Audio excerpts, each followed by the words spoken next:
આજે એક બહુ ભારે જુગાડ કર્યો છે. વિડીયોમાં આગળ ખબર પડશે. સવારમાં સાંજની દાળ અને રોટલો ખાઈને પંપ લઈને હું પહોંચી ગયો ખેતરમાં. આજે આપણે દવા છાંટવાની છે. કાળી મધરી, મચ્છર અને ઈયળની દવા છાંટવાની છે. આપણે પંપ રેડી કરીએ. અગર કોઈ કંપનીએ પ્રમોશન કરાવવું હોય તો શું કરવાનું છે, દવા મોકલી આપજો. ક્રિસ્ટલ ક્લિયરિટીમાં હું વિડીયો બનાવી આપીશ. આપણે હવે પંપ રેડી થઈ ગયો અને દવા છાંટવાનું સ્ટાર્ટ કર્યું.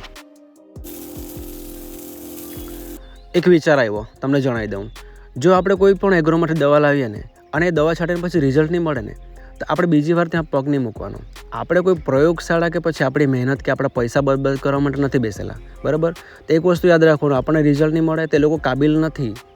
એટલા માટે આપણે બીજી વાર ત્યાં જવાનું નહીં, જગ્યા ચેન્જ કરી નાખવાની, બરાબર?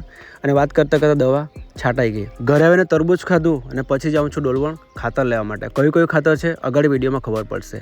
પછી હું આવું છું ખેતરે. ગયા વિડીયોમાં મેં કીધું હતું કે આપણે બીજી જગ્યાએથી લાઈન કરીને પાણી લાવીએ છીએ. ફોર્સ નથી એટલે વેન્ચુરી નથી ચાલતી એટલે આપણે એક બીજો જુગાડ કર્યો છે. સૌથી પહેલાં આપણે ખાતર મિક્સ કરીએ. બોરોન 30-40-13 અને મેગ્નેશિયમ સલ્ફેટ મિક્સ કરી દીધું. અને હવે ચાલુ કરીએ આપણે આપણો જુગાડ. વેન્ચુરીમાંથી ખાતર નથી જતો એટલે આપણે પંપ દ્વારા ખાતર આપવાનું છે. સ્પ્રે પંપનો જે પાઇપ છે એ ડાયરેક્ટ ડ્રીપમાં નાખી દીધો અને ફોર્સથી આપણે ખાતર મૂકવાનું સ્ટાર્ટ કર્યું. મિત્રો, દરરોજના તકલીફ કંઈ ને કંઈ હોય જ, એટલે તકલીફથી ગભરાવાનું નહીં, શાંતિથી તકલીફ સાથે લડી લેવાનું. આજના વિડીયોમાં આટલું જ. મળીએ બીજા વિડીયોમાં.